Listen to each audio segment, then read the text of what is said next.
morning po. Thank you. Last day na natin, guys. We're going home na. Nakalib na dapat talaga ako ngayon. But duty calls. That's why we're here. Pero okay lang. Sa Monday na lang ako magli-leave. Kasi yung purpose ng leave ko, para sana hindi ako kasabay bumiyahe ng mga karamihan, di ba? Welcome to another day of car... Ano to? Ano tawag dito? Car mukbang? Car talk? Car talk? Car talk?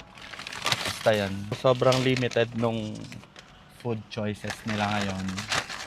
Siguro dahil mag-holiday. So, ang available lang na pwede sa atin is tortang talong. Wala din sila nung choco pan. Yee! So, ito yung tortang talong nila, guys. And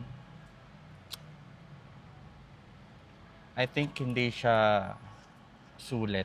Grabe yung rice, oh, punong-puno. Pero the ulam is not giving. 69 pesos pala to.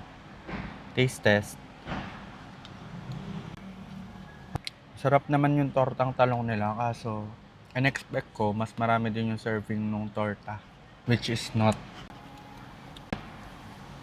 Ito na yung rice ko, oh. So, paubos na agad yung ulam. So, hindi natin mauubos yung rice.